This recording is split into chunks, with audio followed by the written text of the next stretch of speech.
సంక్రాంతి తర్వాత రైతుల ఖాతాల్లో రైతు భరోసా జమ. రైతు భరోసాను కొనసాగిస్తామన్న సీఎం రేవంత్. హామీలు నెరవేర్చకుండా సంబరాలేంటి? రుణమాఫీ కొంతమంది రైతులకే జరిగింది. కాంగ్రెస్ విజయోత్సవాలపై కిషన్ రెడ్డి సీరియస్. రుణమాఫీపై ఇచ్చిన మాట నిలబెట్టుకున్నాం. కేసీఆర్ రైతులను మోసం చేశారన్న మంత్రి జూపల్లి. బోటకప్పు ఎన్కౌంటర్లు, అక్రమ అరెస్టులు, కాంగ్రెస్ పాలనపై ధ్వజమెత్తిన మాజీ మంత్రి హరీష్ రావు. పాలమూరు ప్రజలు మళ్లీ వలస వెళ్తున్నారు. రైతు బంధు లేక వ్యవసాయం సొమ్మసిల్లిందన్న నిరంజన్ రెడ్డి. బాబు షూరిటీ, బాదుడు గ్యారంటీ, అధిక ధరలతో ప్రజల నడ్డి విరుస్తున్నారు. కూటమిపై మాజీ డిప్యూటీ సీఎం పుష్ప శ్రీవాణి ఆగ్రహం. వక్ఫ్ బోర్డు కమిటీ రద్దు చేయడం దుర్మార్గం. వ్యవహారం కోర్టులో ఉండగా ఎలా నిర్ణయం తీసుకుంటారన్న అంజద్ బాషా. కూటమి ప్రభుత్వం కక్ష సాధింపు చర్యలకు పాల్పడుతుంది. వైఎస్ఆర్సీపీ నేతలే లక్ష్యంగా అక్రమ కేసులు పెడుతున్నారన్న భూమన.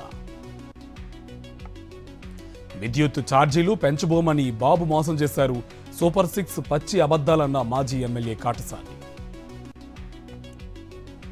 తిరుమల ఘాట్ రోడ్లో ఆకతాయిల వికృత చేష్టలు, కదలే వాహనంలో సాహసాలు, సెల్ఫీ వీడియోలు. సికింద్రాబాద్లో అగ్ని ప్రమాదం. అడ్డగుట్ట వద్ద ట్రాన్స్ఫార్మర్లో మంటలను అదుపు చేసిన ఫైర్ సిబ్బంది. ఆసిఫాబాద్ జిల్లాలో పెద్దపులి సంచారం. దానాపూర్లో మేకల మందపై దాడి, గాలింపు చర్యలు ముమ్మరం చేసిన అధికారులు. తిరుపతి జిల్లా మల్లిమడుగు రిజర్వాయర్ 14 గేట్లు ఎత్తివేత. నిండు కొండను తలపిస్తున్న మల్లిమడుగు రిజర్వాయర్ స్వర్ణముఖిలోకి నీటిని విడుదల చేసిన ఇరిగేషన్ అధికారులు. ఈవీఎంలను హ్యాక్ చేయగలనన్న వ్యక్తిపై case. Maharashtra chief electoral officer ఫిర్యాదు మేరకు చర్యలు. జనాభా పెరుగుదల అనేది ఆందోళనకర అంశం. అదే జరిగితే సమాజం నశిస్తోందన్న RSS chief Mohan Bhagwat.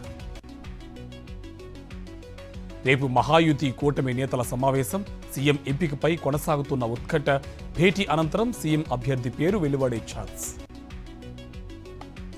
BJP అధిష్టానం నిర్ణయానికే కట్టుబడి ఉన్నాం. కూటమిగా ప్రభుత్వం ఏర్పాటు చేయబోతున్నామన్న ఏక్నాథ్ షిండే. అనంతనాగ్లో తీవ్రమైన పొగమంచు, ఉష్ణోగ్రతలు పడిపోవడంతో ప్రజలకు ఇబ్బందులు. వాణిజ్య ఎల్పీజీ గ్యాస్ సిలిండర్ ధర పెంపు. సిలిండర్పై 16.5 రూపాయలు పెంచిన కేంద్రం. పెరిగిన ధరలు ఇవాల్టి నుంచి అమలు. ఖలిస్తాన్ ఉగ్రవాది అర్షద్ దల్లాకు బెయిల్ మంజూరు చేసిన కెనడా కోర్టు. ప్రావిన్స్లోని మిల్టన్ కాల్పుల ఘటనలో అర్షద్ దల్లా అరెస్ట్. అమెరికా అధ్యక్షుడు ట్రంప్తో కెనడా ప్రధాని ట్రూడో భేటీ. ఇరు దేశాల మధ్య ఒప్పందాలపై కీలక చర్చ. బంగ్లాదేశ్లో ఇస్కాన్ లక్ష్యంగా అణిచివేత చర్యలు. మరో ఇస్కాన్ సభ్యుడి అరెస్ట్. అల్లర్లు ఉధృతం. సోషల్ మీడియా నిషేధంపై మస్క్ విమర్శలు.